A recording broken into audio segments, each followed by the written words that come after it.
What is up, wrestling fans? This is Kayfabe Chronicles, and I am your host, JP. Well, this week's episode of NXT has wrapped up, and boy, what a freaking doozy it was. Double main event. Who came out on top? We're going to find out right now.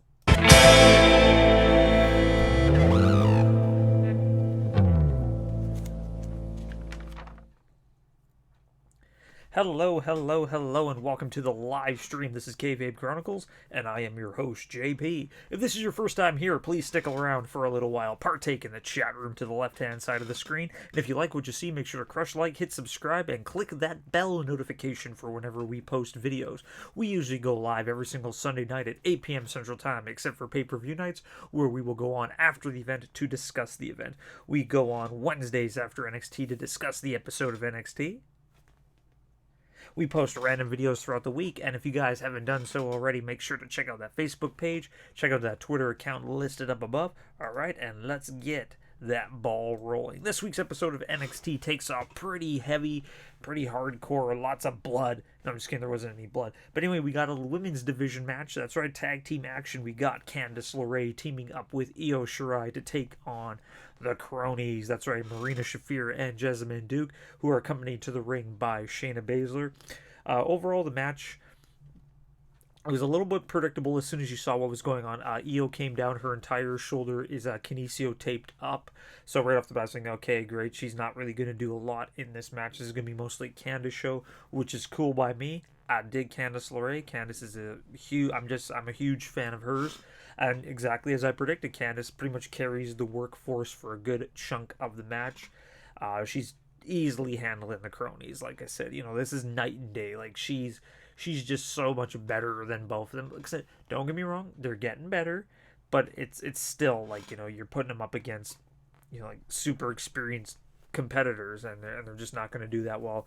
Then so Candice pretty much just takes them both out for a good chunk of the match. She does get caught up on the top rope though. She gets kind of slipped off, and then the Cronies are able to finally get a little bit of offense in there, so they managed to take care of Candice for a good chunk.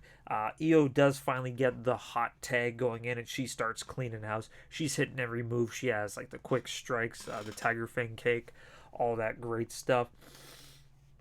While this is going on though, Jessamine Duke is kind of knocked out outside the ring, and Io tries to go for the outside moonsault to the outside of the ring, but Shayna Baszler runs in and pushes Jessamine Duke out of the way. But of course, she eats a moonsault for her own troubles, and a giant brawl just ensues outside the ring. So we got Io and Shayna beating each other up. Candice is taking on the other two. Fighting's going on all over the place. Like, there's bodies flying, people are screaming, the crowd's going wild. Unfortunately, nobody can answer the count of 10. Both teams are counted out, so that is how this bad boy ends. Double count out.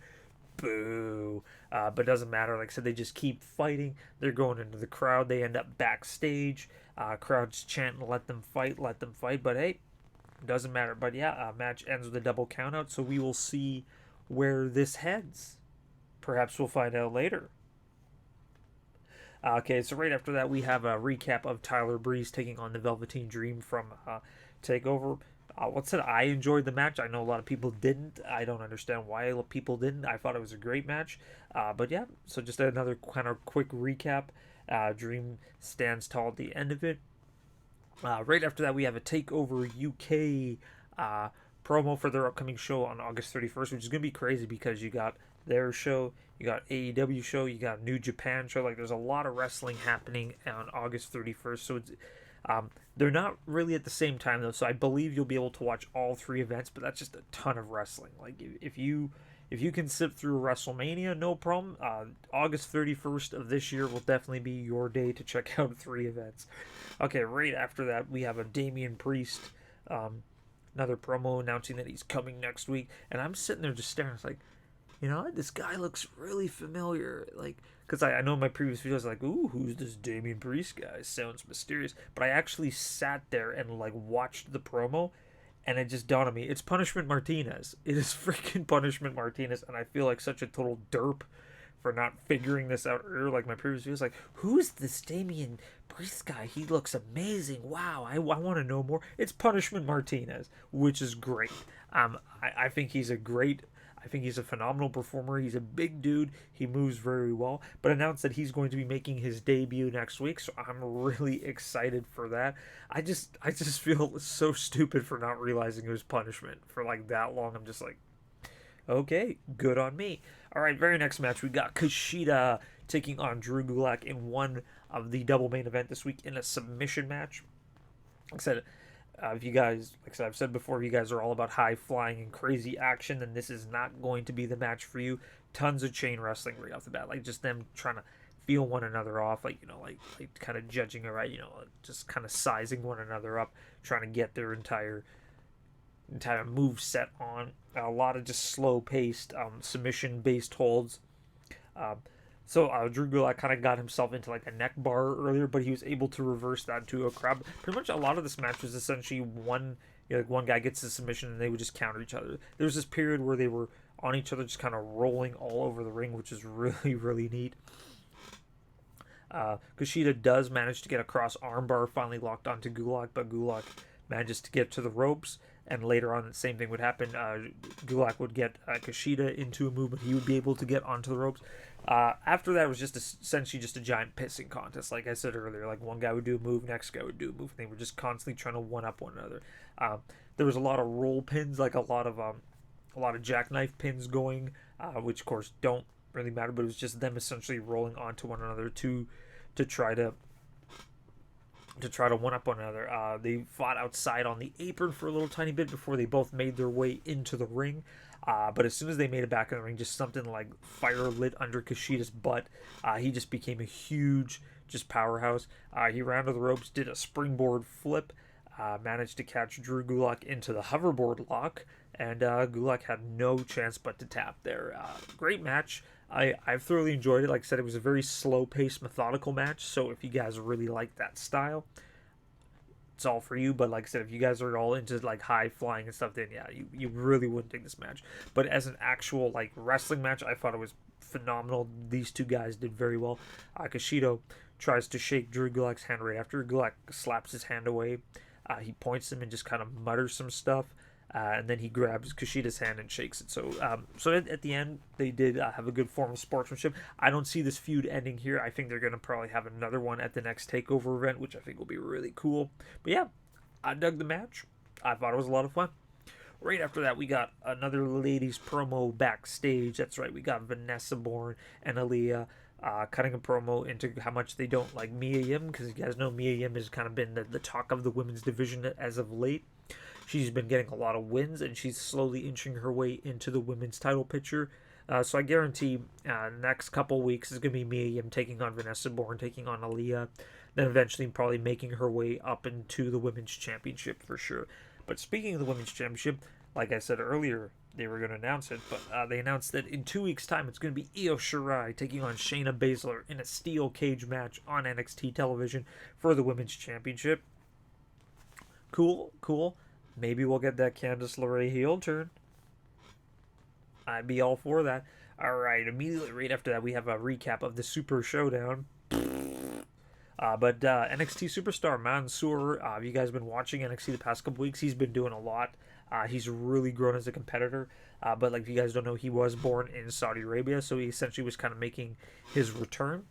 He did win the 50-man Battle Royal by last eliminating Elias, which was great. Huge pop from the crowd for the hometown boy. And it just cut that he essentially won. He gave a really good promo rate after that.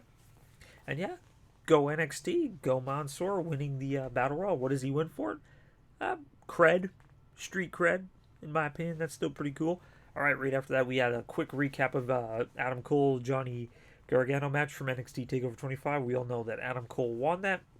They announced that next week Adam Cole will be returning to NXT to show off his sparkly new title.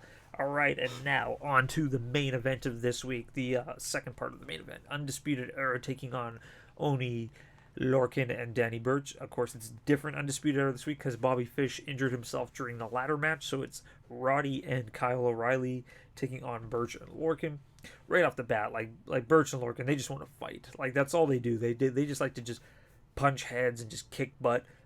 So like there's a big quick brawl in the ring, but Undisputed Era is able to take quick advantage of that. They managed to control the match for a good chunk. Like they got Oni Lorcan pretty much underneath their every hold for like the first 3 quarters of the match. Lorcan's not able to get anything going. Every single time Birch tries to get in the ring, a referee stops that and then double team shenanigans. It's a typical tag match. Eventually, though, Oni is able to get the hot tag to Danny Birch. Runs in as a huge house of fire. He's just knocking everybody down, uppercutting everybody, using that British strong style stuff, which I really enjoy the heck out of. Match continues on, but then out of nowhere, Jackson Riker from the Forgotten Sons, you guys just know him, the big dude with the beard and ridiculously pristine abs, comes down and just kind of like just stands there and just looks all menacingly. He beats up a couple security guards. But the thing is, so he's able to distract Undisputed Era. Like they're standing at the turnbuckle, like pointing at him, like, "Hey, you get out of here." And Birch and Lorcan roll up the Undisputed Era and get the 3 count. Like, complete surprise. I did not see Birch and Lorcan winning this one. I just assumed Undisputed Era was gonna continue on their winning ways, which is really weird because Forgotten Sons are heels and Undisputed Era is technically heel, so it's really weird that Riker cost them the match.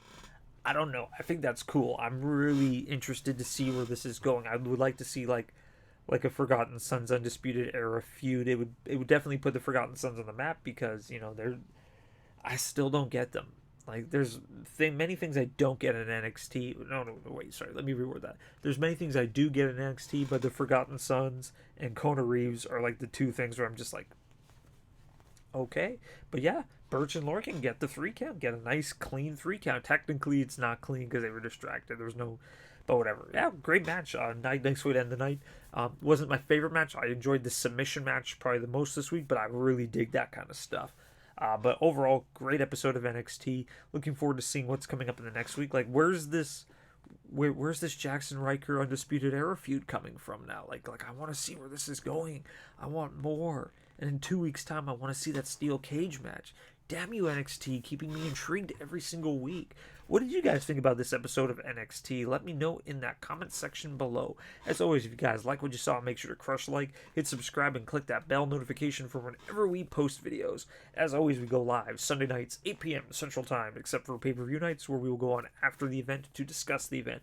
We go live Wednesdays, right after NXT, to discuss the episode of NXT. And of course, make sure to check out that Facebook page, check out that Twitter account.